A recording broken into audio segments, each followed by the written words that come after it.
Imagine waking in the dead of night to a cry that isn't your child's, a pale, ghostly infant left like an offering on your dirt floor. In 1851 Alabama, these babies weren't orphans, they were omens of divine wrath, secrets buried in blood and sin, waiting to claw their way out. What unholy force placed them there? Stay, and feel the judgment descend. The moon hung low over the Henderson plantation like a tarnished silver coin, casting long shadows across the endless rows of cotton that stretched into the Alabama night. It was March 1851, and the air carried the faint, metallic tang of impending rain, mingling with the earthy scent of turned soil and the distant lowing of cattle in their pens. 20 miles south of Montgomery, this sprawling 2,000-acre empire of white bulls and black labor hummed with the rhythm of enforced order, a machine of human toil that had churned without falter for 4 decades. 300 enslaved souls bent their backs under the sun, their lives reduced to quotas of picked cotton, hoed rows, and the crack of the overseer's whip. Colonel Marcus Henderson ruled it all from his grand Greek revival mansion, its white columns gleaming like bleached bones against the red clay earth. To outsiders, it was a paragon of southern prosperity, yields that made neighbors envious, books balanced to the last cent, a testament to the peculiar institution's grim efficiency. But beneath that veneer of control, something rotten was stirring, something that whispered of hidden sins, of retribution from a higher power, of shadows that moved when no one watched. It began on a January morning so cold it seemed the devil himself had exhaled frost over the land. The slave quarters, a ragged line of weathered log cabins clustered like forgotten graves at the edge of the fields, stirred before dawn. Smoke curled from mud chimneys, thin and acrid, as families huddled around meager fires of scavenged wood. Ruth, a woman of 30 whose calloused hands bore the scars of endless labor, rose from her pallet in cabin 12. Her husband Daniel snored softly beside her, their 3 children bundled in rags against the chill. She slipped into the pre-dawn gloom to fetch water from the well, her bare feet crunching on frozen grass that bit like shards of glass. The world was silent save for the occasional hoot of an owl, a harbinger in folklore of death or ill omen. As she passed cabin 13, empty for months since its family was sold downriver to cover the colonel's debts, a sound pierced the quiet, a thin, wavering cry, like the wail of a lost soul echoing from the underworld. Ruth froze, her heart pounding in her chest like a trapped bird. In her world, sounds in the night meant danger, patrollers with dogs, runaway hunts, or worse, the unseen hand of fate delivering judgment. Cabin 13's door hung ajar, its hinges creaking in the wind like a sigh from the grave. She pushed it open, the wood splintering slightly under her touch, and there, on the rotting floorboards dusted with dirt and cobwebs, lay an infant. Wrapped in a coarse flour sack that smelled faintly of fresh baking, impossible in these quarters, the child was no more than 2 months old. Its skin was pale as moonlight, almost translucent, glowing ethereally in the dim light filtering through cracks in the walls. A tuft of blonde hair, fine as spider silk, crowned its head, and its tiny fists clenched and unclenched as if grasping at invisible threads of destiny.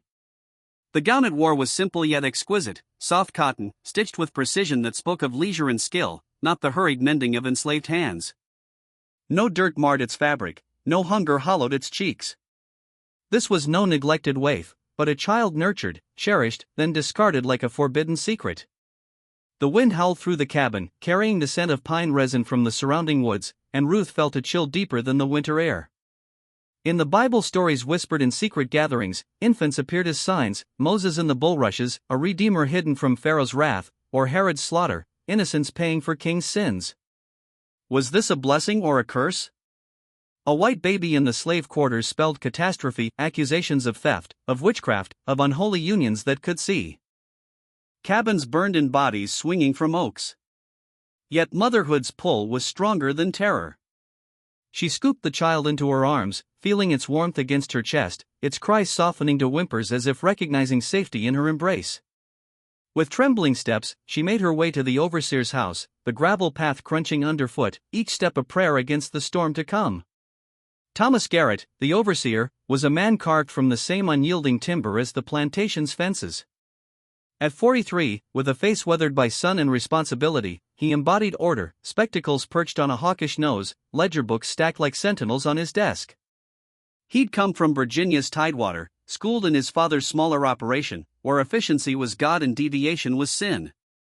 Neither sadist nor saint, he viewed the enslaved as assets, healthy, productive, catalogued. His office, a squat building beside the main house, was a shrine to bureaucracy, shelves groaning under ledgers of births, deaths, harvests, a single oil lamp casting flickering shadows that danced like uneasy spirits. That morning, as Ruth stood before him, eyes downcast, hands clasped in deference, he listened to her tale with clinical detachment. But beneath it, a flicker of unease stirred. White infants didn't manifest from thin air. This was a breach in the divine order of things, a crack in the facade of control. He interrogated her methodically, his voice steady as a metronome. "Seen anyone skulking near the cabins last night? Footsteps in the mud? A whisper in the dark?" "No, sir." "The sack familiar? The gown stitching?" "No, sir."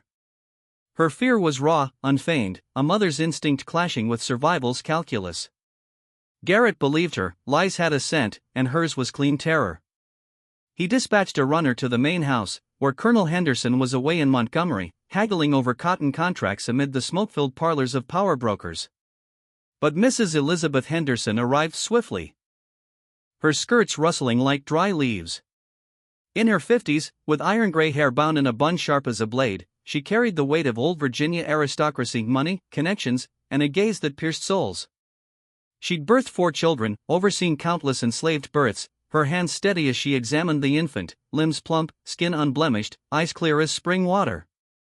"This child's no pauper's cast off," she declared, her voice clipped, echoing in the sparse room.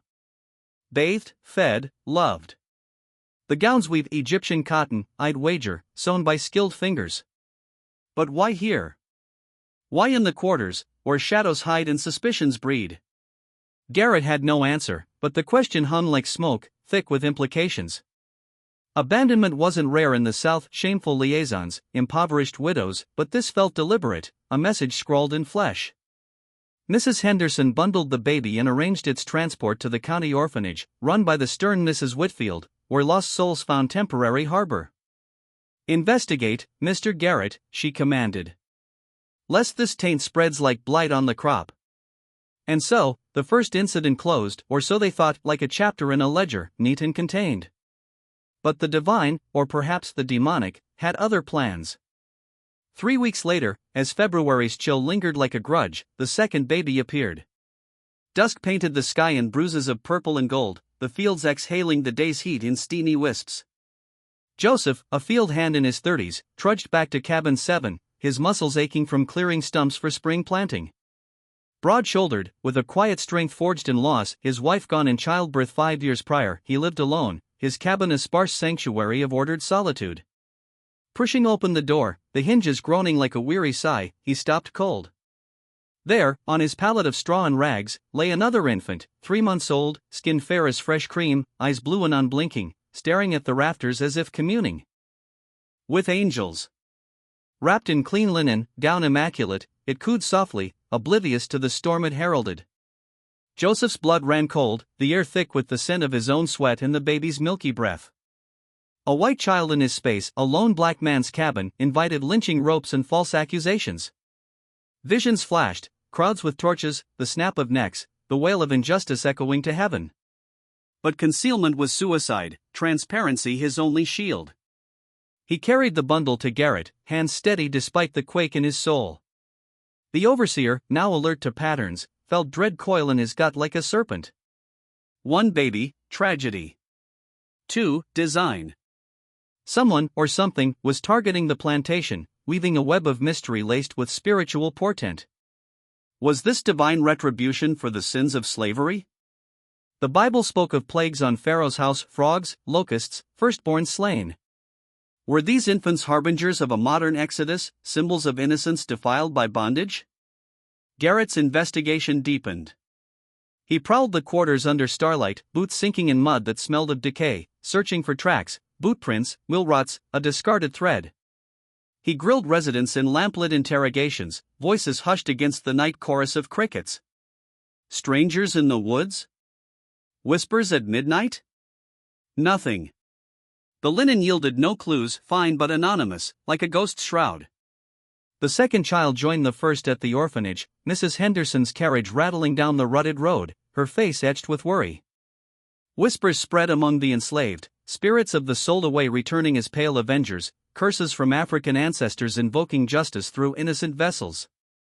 Fear thickened the air, a palpable fog that slowed hands in the fields. Colonel Henderson returned 2 days hence, his boots caked with Montgomery's dust, briefed in the mansion's parlor where crystal decanters gleamed under chandelier light.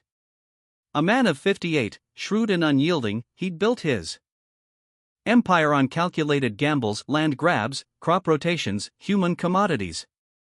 Scandal threatened it all, rumors could sour deals, invite scrutiny from abolitionist eyes or rival planters. Double the watch, he barked, voice gravelly from cigars. Patrols hourly, eyes sharp as hawks. Catch the phantom, man or devil. Guards paced the quarters, lanterns swinging like pendulums, casting elongated shadows that twisted like tormented souls. The night air hummed with tension, the enslaved feigning sleep while hearts raced. Yet, the patrols saw naught but owls and mist rolling from the river. 3 weeks on, in early March, the third struck like thunder from a clear sky. Cabin 19, at the quarter's southern fringe, farthest from the mansion's watchful gaze. Hannah, 24, mother of 3, stirred in the witching hour to nurse her youngest. Her husband Samuel slumbered, tools of his carpentry trade, hammer, saw silhouetted against the wall. The cabin smelled of wood shavings and breast milk, a fragile haven. But in the corner, where moonlight pooled like spilled mercury, lay the infant, pale, healthy, swaddled in familiar cloth, its cry a siren call that shattered the night. Hannah's scream rent the air, a primal wail that summoned neighbors from their beds. Torches flickered to life, casting grotesque shadows on faces etched with terror. The crowd murmured of ghosts, of biblical visitations, angels or demons testing faith. Garrett dispersed them with barked commands, his authority fraying like old rope. In his office, under the lamp's harsh glow, he noted the child's birthmark, a crescent moon on the shoulder, wine-dark, a brand from the Creator himself. Perhaps a clue, or a symbol, lunar phases evoking cycles of sin and redemption, the pull of unseen forces. The fourth came swiftly, in cabin 23, found by Sarah, an elder of 40 years whose wrinkled skin mapped a life of sorrow. She'd seen owners come and go, families torn asunder, yet this chilled her to the marrow. The baby, identical in care and mystery, lay as if placed by invisible hands. For now, in mere months, a rhythm like heartbeats, pounding toward revelation. The plantation pulsed with dread, the air heavy with unspoken prayers. Was this God's judgment on the house of Henderson, sins of greed and cruelty manifesting as innocent specters? The enslaved whispered of redemption's dawn, while the whites felt the noose of fate tightening. Shadows lengthened, secrets festered, and the true horror lurked just beyond the lamplight, waiting to be unearthed. But the appearances continued, each a nail in the coffin of complacency. The fifth infant materialized in cabin 4, discovered at dawn by a young girl named Lila, who mistook its cry for her siblings. The child bore no marks but emanated an otherworldly calm, as if resigned to its role in this divine drama. Garrett's ledger grew, entries stacking like accusations, dates, cabins, descriptions, a chronicle of the uncanny. He patrolled personally now, his sleep haunted by visions of pale faces in the dark, whispers of YS echoing in his mind.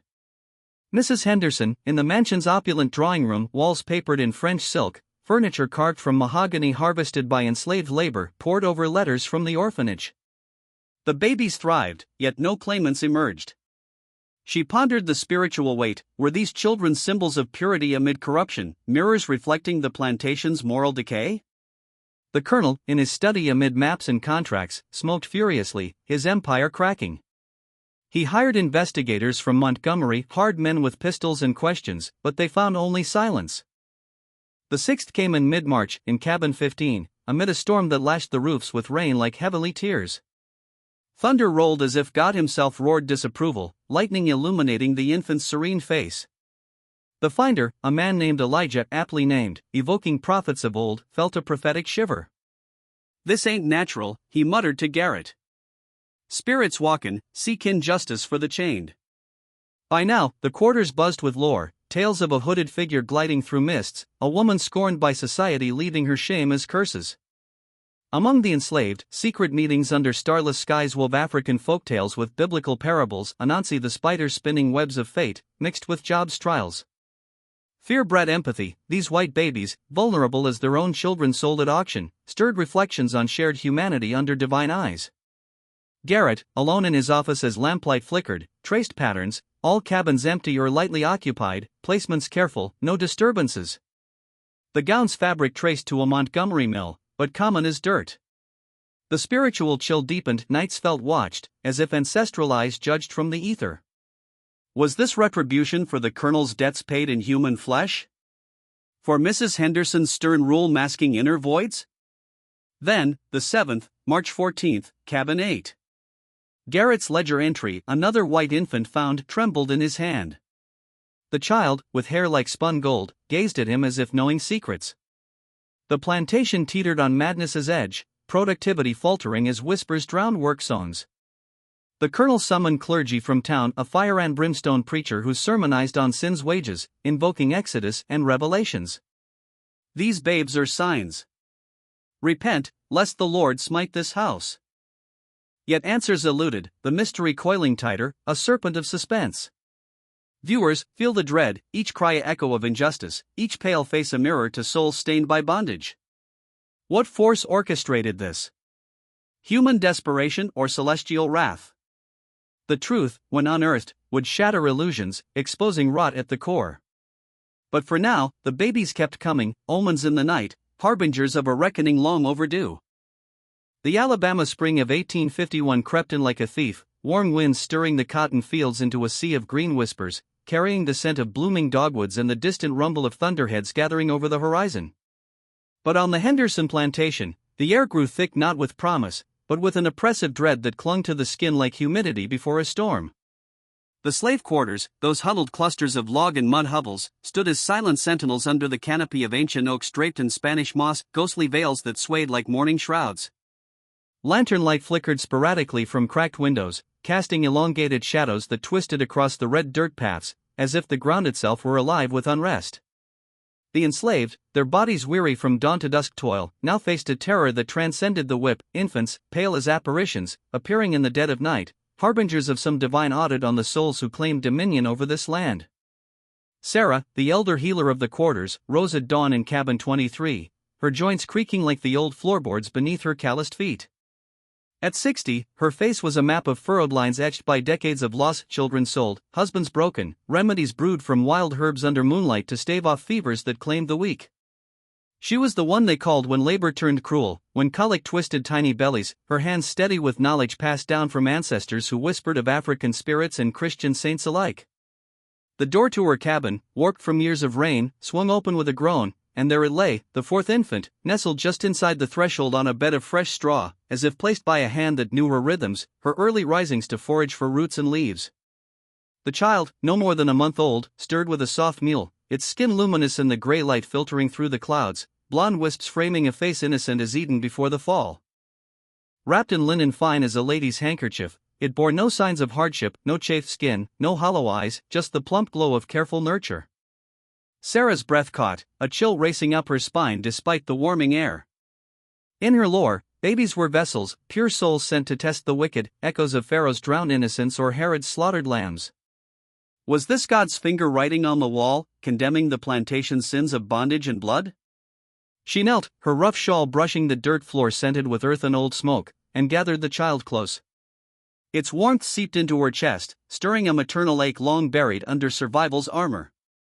Without a word, she trudged to Garrett's office, the gravel crunching underfoot like brittle bones, the baby's coos mingling with the morning chorus of birds, innocent sounds in a world laced with peril. Thomas Garrett, ensconced in his domain of ledgers and ink, felt the weight of chaos pressing like a storm front. For babies now, each a crack in the facade of order he so meticulously maintained.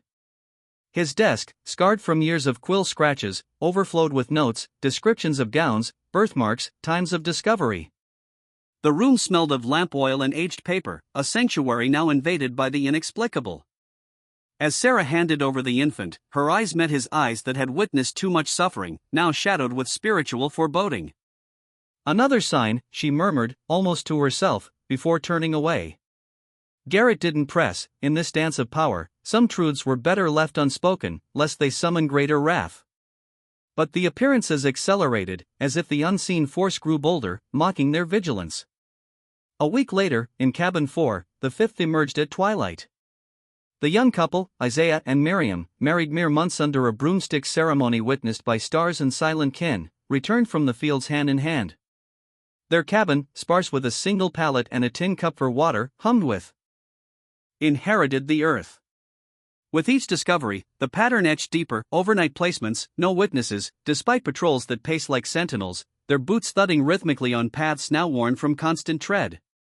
Dogs were loosed, hounds with noses keen as judgment, baying at shadows, yet silent when the phantom struck. The white staff, overseers and drivers, unraveled in their own way, liquor flowed heavier in their quarters, voices sharpened with frustration. In a system built on iron control, this chaos knotted foundations, exposing the fragility of their dominion. Was it human cunning or supernatural ire? Biblical echoes loomed, the writing on Belshazzar's wall, unseen hands scripting doom for the proud. By mid-March, Colonel Henderson summoned his inner circle to the mansion study, a bastion of opulence with mahogany shelves groaning under leather-bound tomes on agriculture and law, the air scented with pipe tobacco and beeswax polish. Firelight danced on crystal decanters, casting ruby glows that mimicked blood. Present were Garrett, ever the methodical scribe, Benjamin Cross, the head driver, a brute with eyes cold as steel, his cruelty a tool for order, William Porter, the stablemaster, lean and horsewise, his fingers stained with saddle oil, and Margaret Sullivan, Mrs. Henderson's aide, sharp-witted in her late 30s, her dress crisp as her observations. Henderson stood behind his desk, hands clasped like a general, his face etched with lines of authority now furrowed by doubt. "This plague defies us," he intoned, voice gravelly.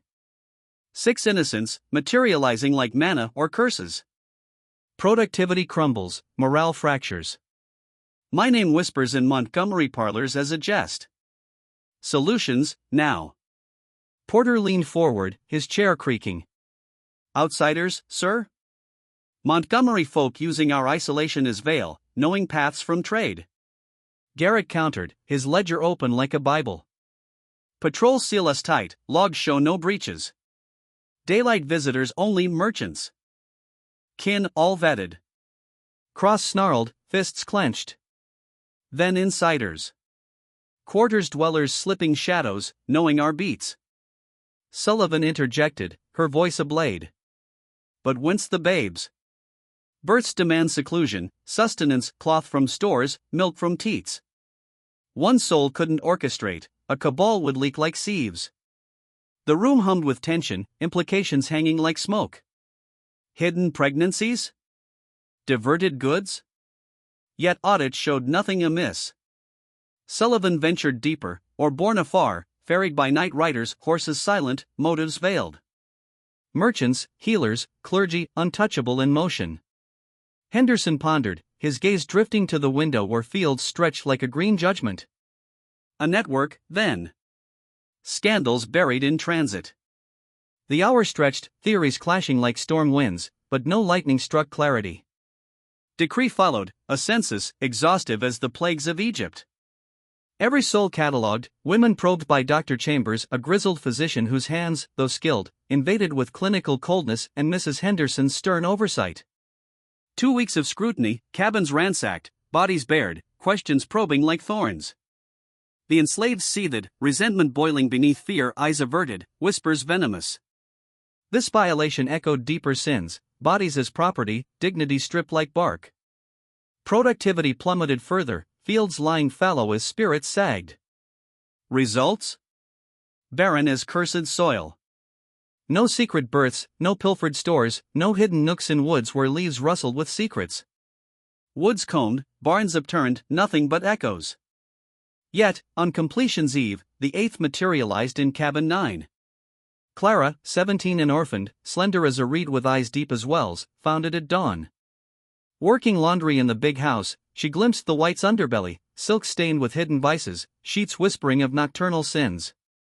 No scream escaped her, she cradled the child, rocking it to a lullaby from her mother's lips, a melody of lost homelands, infused with spiritual longing for deliverance. Garrett arrived, summoned by whispers, and found her in the doorway, dawnlight haloing her form. Her gaze on the infant held sorrow profound as Gethsemane's agony. "Seen the placer?" he asked softly. Head shake. Heard the night stir? Silence. Clara, truth freeze, punishment withheld. Tears traced her cheeks. Lost ones, she breathed. Saved from shadows. From what? But she clammed, retreating into silence's fortress. Reported to Henderson, Clara was fetched, but vanished, a wisp in the wind. Search parties fanned, hounds sniffing trails scented with fear, lanterns piercing gloom. 3 hours later, in the derelict tobacco barn roof caved like a fallen empire, vines claiming walls, she huddled, trembling. Cross-hauled roughly, Garrett tempered, gently, words, not wounds.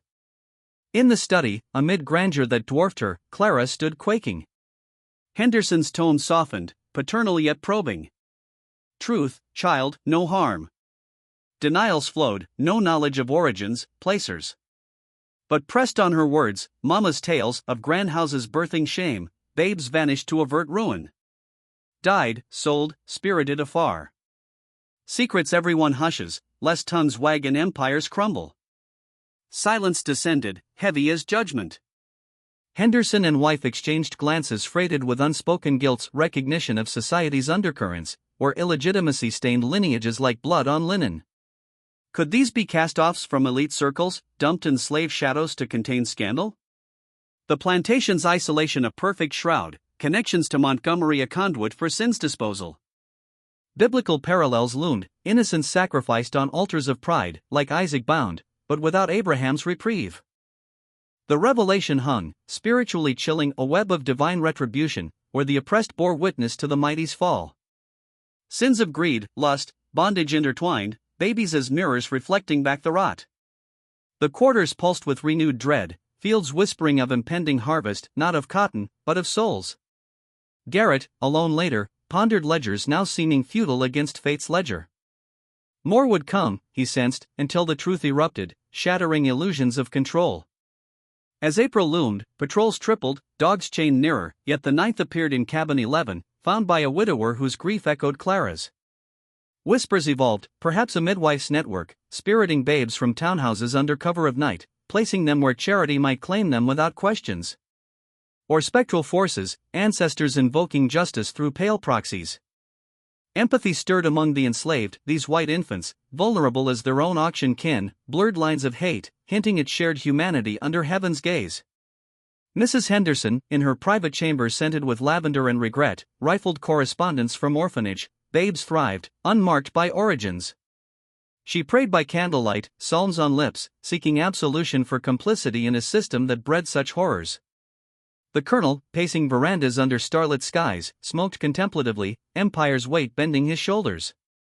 Investigators from town, sheriffs with badges gleaming like false halos, probed, but trails evaporated like morning mist. The 10th, in cabin 20, amid a downpour that turned paths to rivers of mud, its cry muffled by thunder, God's own applause or wrath? The finder, a grandmother versed in hoodoo charms, muttered wards against evil. Tension crested, work halted in patches, overseers cracking whips to little avail. Spiritual gatherings intensified, hymns blending with chants, pleading for revelation.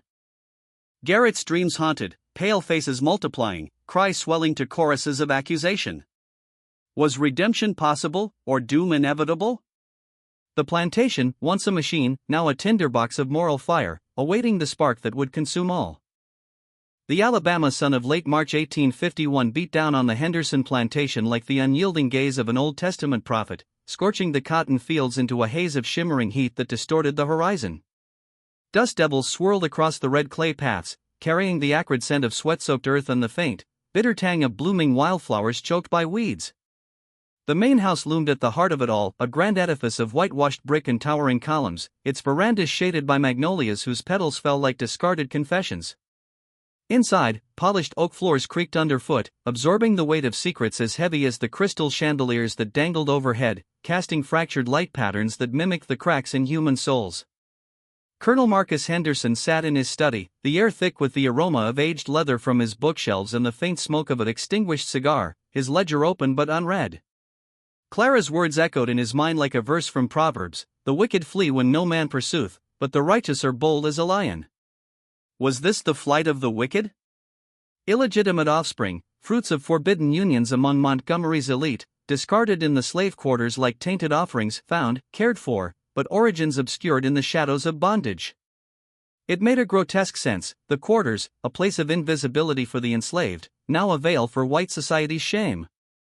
No scandal would ripple through ballrooms or boardrooms, the babies would vanish into orphanages, adopted by distant families, their bloodlines erased like sins confessed in the dark. Yet proof eluded, as intangible as faith itself.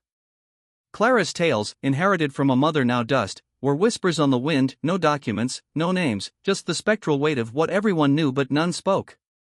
Henderson dismissed her with a stern admonition, his voice echoing in the grand hall like a judge's gavel: "Keep silent, girl, and stray no more."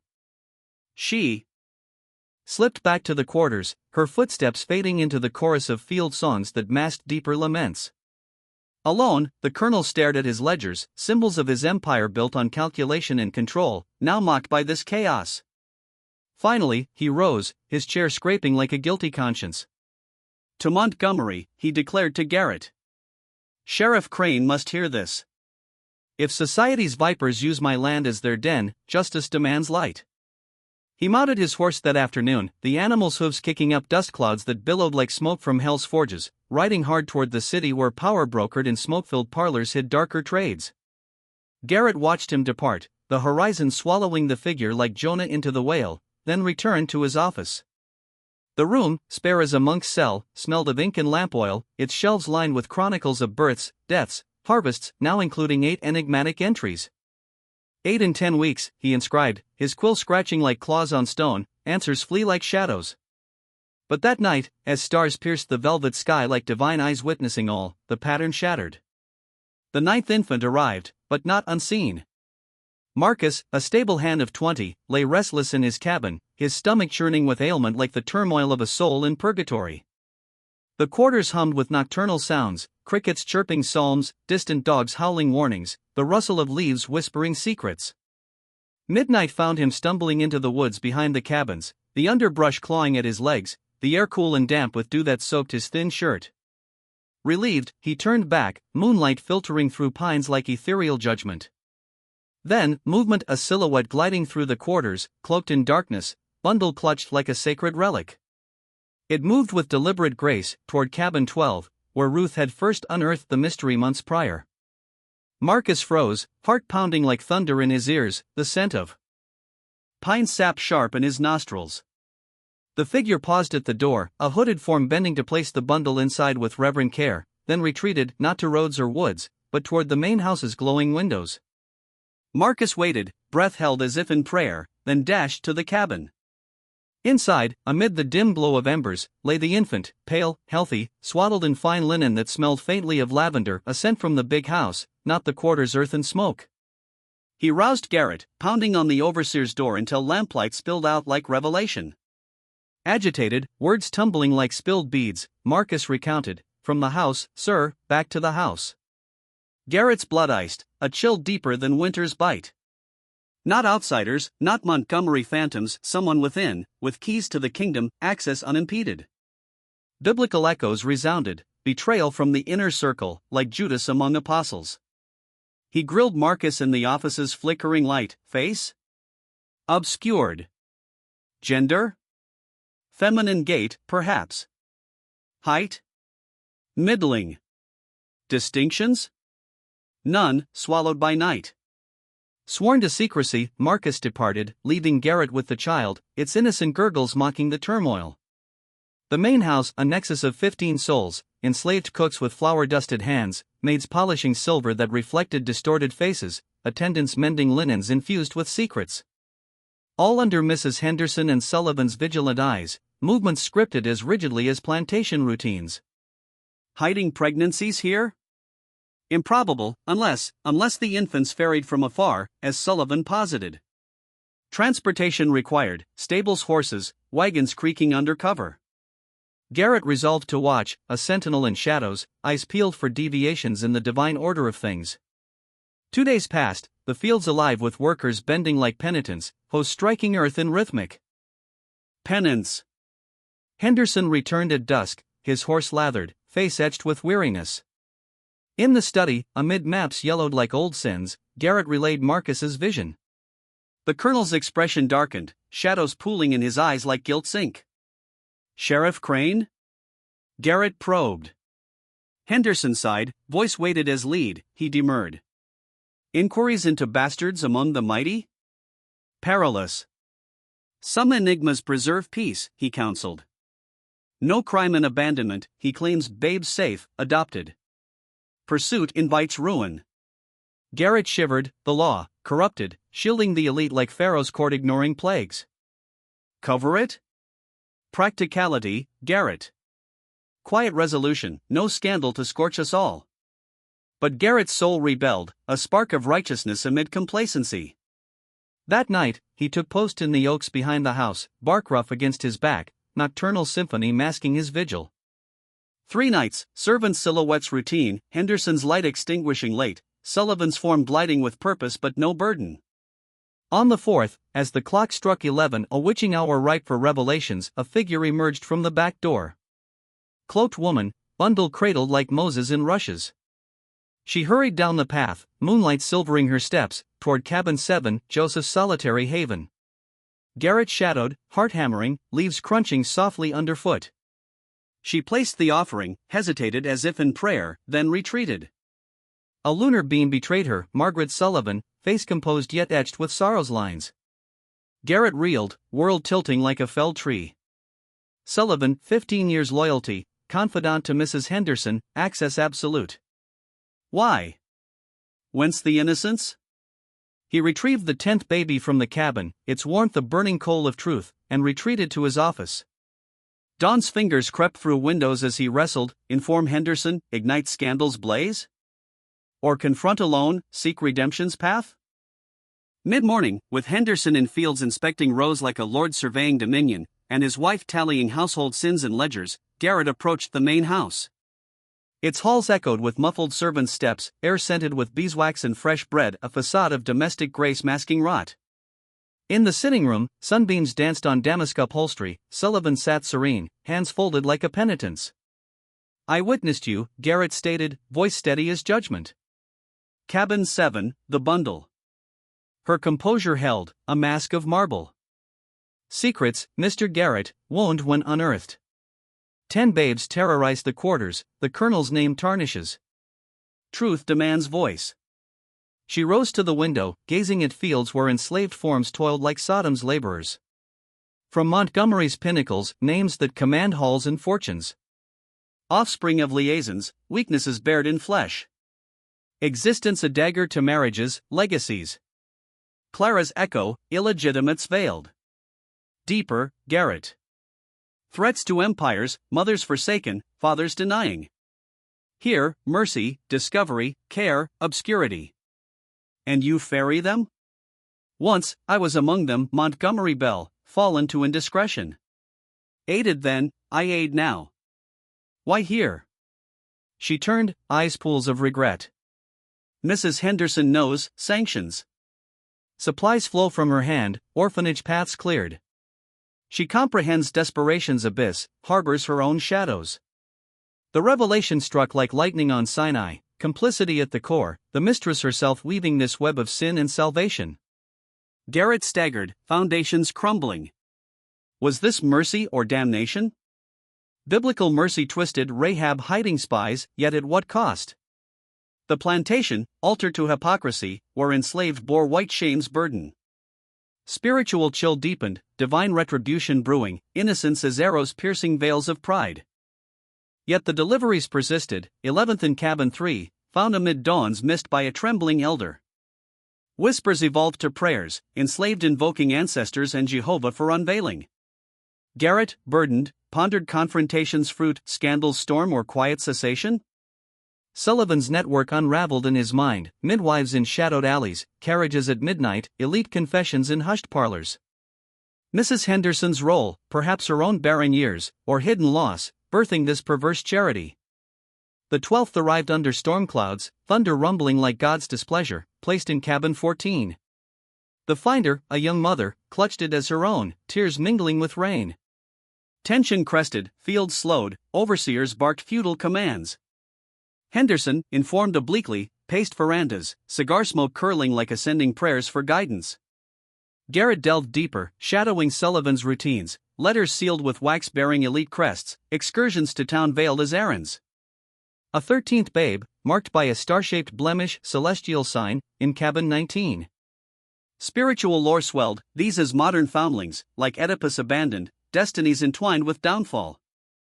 Confrontation loomed. Garrett approached Mrs. Henderson in her garden, roses blooming blood-red. "I know," he whispered. Her face paled, hand trembling on thorns. "Mercy, Garrett, salvation amid sin." But was it?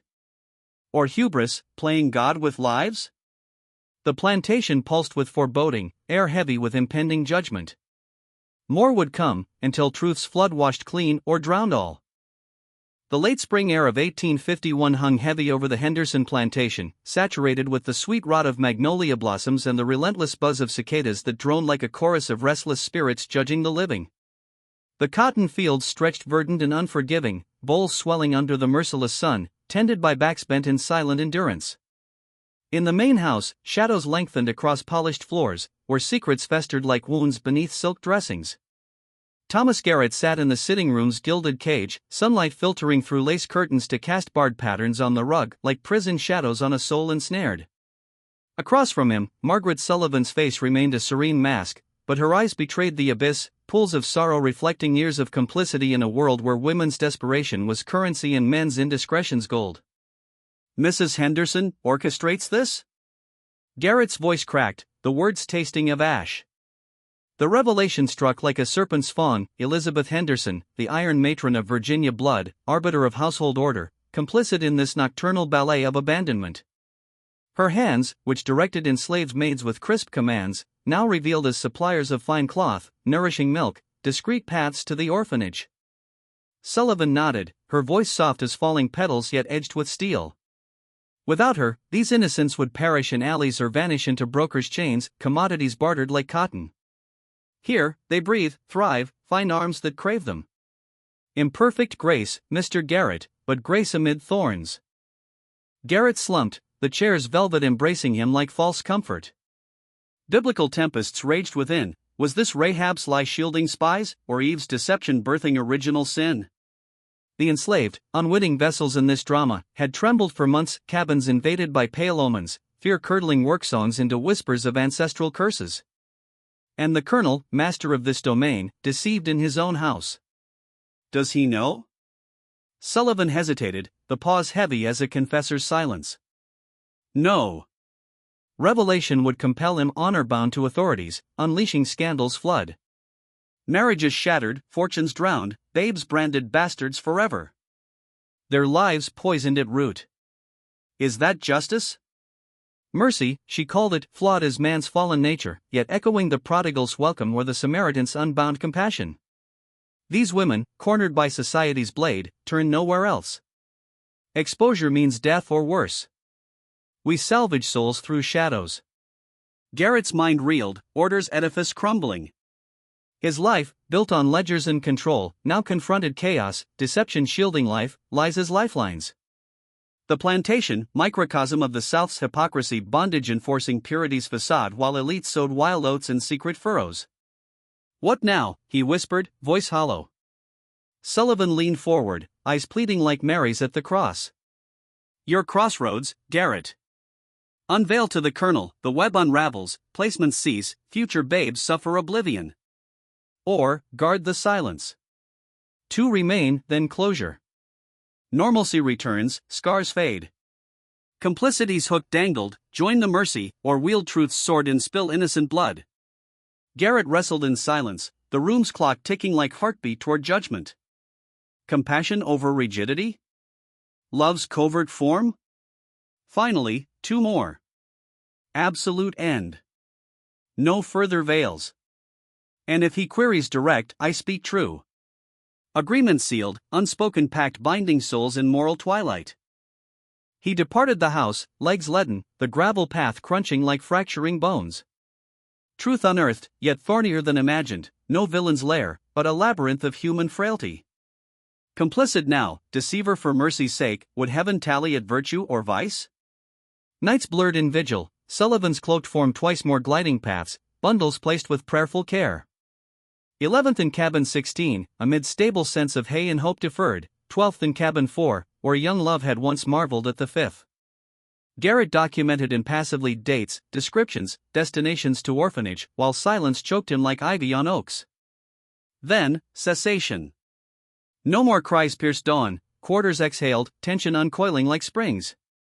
Field songs resurfaced, hose rhythmic again, productivity blooming as fear wilted.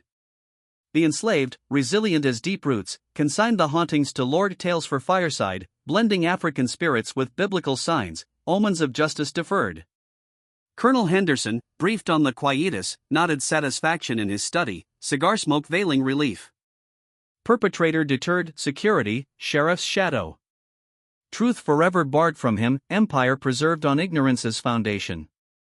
Mrs. Henderson and Sullivan maintained glacial poise, glances exchanging volumes unspoken, shared burden lightened by silence. Garrett, alone under starlit skies, inscribed his private journal by flickering candle, revelation sealed in wax, drawer locked as Pandora's box. Right choice? Hope those 12 flourish, loved, oblivious to desperation's cradle and deception's shroud. Years cascaded like Mississippi floods. The baby's 12 vessels of hidden sin thrived at the orphanage under Mrs. Whitfield's stern benevolence. Records meticulous, placements to yearning families, merchants' hearths, farmers' farms, where blonde hairs and blue eyes blended seamless. She sensed depths unplumbed, patterns too neat for chance, but queries silenced, focus on futures bright. War's thunder rolled in 1861, shattering the peculiar institution like pottery in divine wrath. Henderson's empire torched in 63 raid, flames devouring columns like Sodom's fire, colonel perishing soon after, fortune ashes. Mrs. Henderson endured in penury, relatives' charity a bitter draught, secrets entombed with her in 69, grave unmarked by confession. Sullivan fled to Mobile, teaching urchins letters while her own story remained illiterate to the world, childless, unmarried, departing 81 with full ledger of lives saved unspoken. Garrett navigated emancipation's chaos, overseer obsolete, farm manager in freer air, retiring to Montgomery's modest abode. Death claimed him 89, journal unearthed amid effects.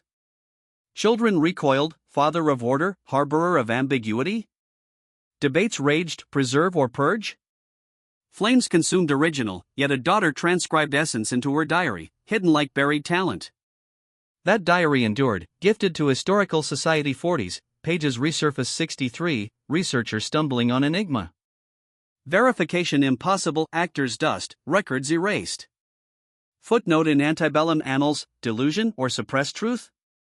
The 12 scattered bloodlines across South and beyond, teachers molding minds, merchants weighing scales, parents cradling own secrets unknowing. Ordinary tapestries woven with extraordinary threads, scandal's offspring, mercy's wards. The plantation dissolved, quarters reclaimed by Kadzuan time, vines strangling remnants like forgotten sins, main house ruins scattered, land parceled into anonymity. A plaque marks soil now, cotton yields, war's scar, silent on spectral infants, unsolved riddle, deliberate erasures. Yet earth holds memory, red clay stained with toil sweat, secrets blood. Whispers persist in Montgomery's faded parlors, ghost tale of cabins cradling white omens.